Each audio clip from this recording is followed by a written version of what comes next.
Des Jeux Olympiques de Paris durables et écologiques, est-ce réellement tenable? L'objectif de Paris 2024, diviser par 2 les émissions carbone par rapport aux précédentes éditions, soit 1,58 million de tonnes de CO2, émissions directes et indirectes comprises, contre 3,5 millions pour les JO de Rio et Londres. Pour y parvenir, 95% des infrastructures utilisées seront déjà existantes ou temporaires. Le COJO affirme que les émissions carbone dues à la construction du village olympique ont été inférieures de 30% à celles émises par une construction classique. L'offre de restauration proposée au public sera à 60% végétarienne et il doit s'agir des premiers jeux 100% accessibles en transport en commun, à vélo ou à pied. Malgré tout, ce sont les transports qui risquent de poser problème. L'association The Shifters est venue mettre le doute. Le 20 juin dernier, elle publie un rapport. Les déplacements des spectateurs venus du monde entier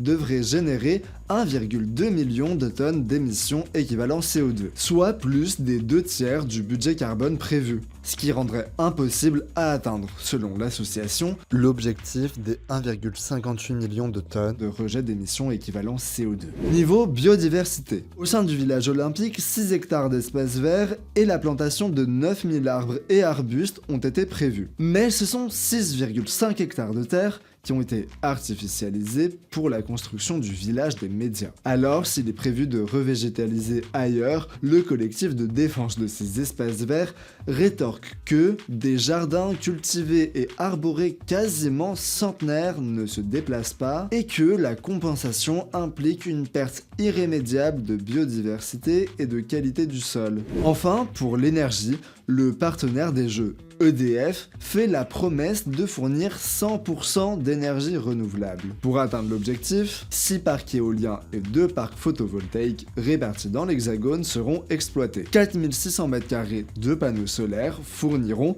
20% de la consommation énergétique du village des athlètes. Une centrale solaire flottante alimentera le Plaza Olympique, zone de rencontre entre les athlètes et les journalistes. Puis Enedis a prévu 100 millions d'euros pour raccorder les sites olympiques au réseau et éviter au maximum l'utilisation de groupes électrogènes. Un communiqué précise qu'habituellement, un seul match de foot consomme près de 4000 litres de diesel. Enfin, pour France Nature Environnement, ce n'est qu'à l'issue des JO que nous pourrons mesurer leur exemplarité annoncée en termes d'environnement et d'héritage. Alors en attendant, je vous dis à bientôt et je vous invite à vous abonner.